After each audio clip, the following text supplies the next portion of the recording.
Bienvenidos nuevamente a la asignatura de Introducción al Derecho.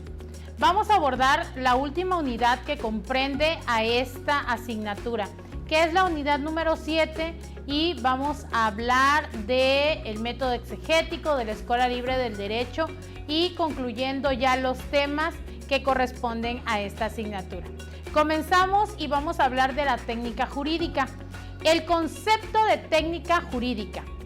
La palabra técnica proviene de una voz griega que significa arte. Recuerdan que les comentaba hace una unidad que la técnica jurídica es el arte de la interpretación de las normas. Asimismo, se ha definido a la técnica como un conjunto de procedimientos y recursos de que sirve una ciencia o un arte y al mismo tiempo es la pericia o habilidad para usarlo. Hablar entonces de la técnica jurídica es hablar de esa arte, de esa ciencia, de esa pericia, de esa técnica que tenemos para interpretar las normas. ¿Por qué? Porque a nuestro paso por las diferentes sociedades nos vamos a encontrar con diferentes sistemas normativos y con diferentes conjuntos de reglas que nos van a ir regulando, tanto la conducta del individuo al exterior como al interior de él. De esta definición, nosotros podemos construir que la técnica constituye un instrumento con base en conocimientos previos. Esos conocimientos previos permiten y facilitan la labor y cumplir con los objetivos de la ciencia jurídica. Hablando en términos de la técnica jurídica, nuestro objetivo es sobre todo conocer cómo esta ciencia evoluciona. En la aplicación del derecho, si nosotros hablamos de la técnica jurídica como objeto de estudio, su principal problema va a ser lo relacionado con la aplicación del derecho objetivo a casos concretos, es decir, bajo una situación legal o una situación real, ¿cómo puedo yo aplicar la norma? La técnica jurídica consiste en el adecuado manejo de los medios que permiten alcanzar los objetivos que la propia norma persigue. Pero como se obtiene por formulación y ampliación de normas, tendremos que distinguir la técnica de la formulación y la aplicación de los preceptos jurídicos. Es entonces que la aplicación del derecho tenemos que distinguir esta pequeña brecha que hay entre lo que dice la norma y cómo se aplica realmente a casos concretos. La aplicación de la norma entonces nos lleva al siguiente punto, que sería entender el concepto de interpretación. ¿Qué es el concepto y qué es la interpretación de la norma? La interpretación jurídica, antes de ser concebida como en la actualidad se entiende que es un arte o todo lo que nos lleva a entender las normas, ha tenido dos momentos de gran trascendencia: el interpretado y los glosadores. Interpretatio. En Roma, la ley de las 12 tablas, a pesar de que era muy conocida, presentaba diversas dificultades en su aplicación. ¿Qué era esto de las 12 tablas? En la época romana, las principales ciudades se mandó a colocar en la entrada de las ciudades más grandes o de las principales del pueblo romano unas tablas que contenían las principales reglas o leyes de la sociedad romana. Pero a pesar de que eran conocidas por la comunidad, las disposiciones que contenían eran demasiado concisas y abstractas, por lo cual era necesario interpretarlas a efectos de esclarecer sus disposiciones e incluso llegar a llenar aquellas lagunas que la propia ley no contemplaba. Igualmente, la citada ley con relación a las formas de los actos jurídicos y sus procedimientos solo establecía algunos lineamientos generales, por lo cual se consideró útil el que se tuviera que interpretar la norma. Te pongo un ejemplo. En la época de Roma, por así citarlo, vamos a suponer que se cometía un delito de una mentira, que yo decía que el Estado o que quien controlaba el poder o quien tenía el poder había mandatado que tú no dieras tu ofrenda o tu impuesto que tenías que darle al encargado. No, ya el rey dijo que nosotros, o ya dijo la corona, o ya dijo el monarca, o en este caso, hablando del pueblo romano como estaban constituidos, el gobernante, dijo que no, que nosotros no tenemos que dar, o que tú no tienes que dar tu impuesto. Pasando un tiempo, el encargado de ir y buscar ese recurso, te llegaba la citación para que acudieras hacia el tribunal porque habías desobedecido una ley con respecto a los impuestos y no estabas pagando lo que correspondía. El gobernante entonces se hacía un juicio para ti y entonces tú te dabas cuenta que tú habías caído en el error de no dar ese impuesto porque a ti te habían mentido.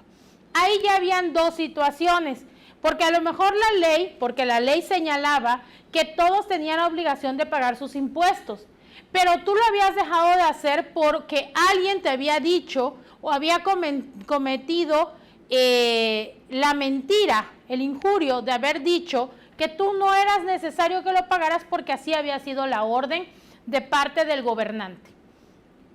La ley no alcanzaba a disponer o no consagraba dentro de su propia normativa qué pasaría en estos casos. Cuando tú no habías pagado el impuesto, no porque no quisieras, sino porque a ti te habían dicho que no era necesario que lo pagaras. Ante estas situaciones se generaban lagunas o hipótesis distintas y entonces tuvo que nacer la parte de la interpretación, que es el conocer la norma e interpretarla para casos concretos. A diferencia de esta interpretación, que nació también la escuela de los glosadores. La escuela de los glosadores dice que a partir del siglo XII, el estudio del derecho como una actividad intelectual, ya no como algo que solo hacían ciertas personas, sino como aquellos letrados que iban estudiando el derecho, fue reanimada en Italia por la escuela de los glosadores. Se funda en Bolonia una escuela que por sus enseñanzas y trabajos se extendió bien pronto en toda Europa, al gusto y admiración del derecho romano. Una vez empezado el movimiento, no quedó limitado solamente a Italia. La escuela de los glosadores lo que realizaba era leer la norma y ya no solamente interpretarla, sino generar nueva ley a partir de la necesidad de llenar esta laguna que ya existía y que a través de la interpretación se había logrado detectar. Una vez que analizamos esto, entramos a la parte del método exegético. La escuela exegética o de la exegesis también se le conoce como la escuela tradicional, ya que señala el culto al texto de la ley y una absoluta creencia en su virtud, y estas serán sus características principales. En pocas palabras, la escuela de la exegesis solo se refiere a que, digamos que esta escuela te enseña que el derecho no se tiene que interpretar, el derecho se tiene que aplicar conforme la ley señala y no tienes tú por qué hacer una interpretación de él, porque te decía que es una absoluta creencia en el texto de la norma. Sus orígenes están en Francia, particularmente en el pensamiento jurisconsulto, quien en 1841, Blondeau, señaló que las decisiones judiciales deberán fundarse exclusivamente en la ley y que toda interpretación de la norma deberá hacerse mediante exegesis de los textos.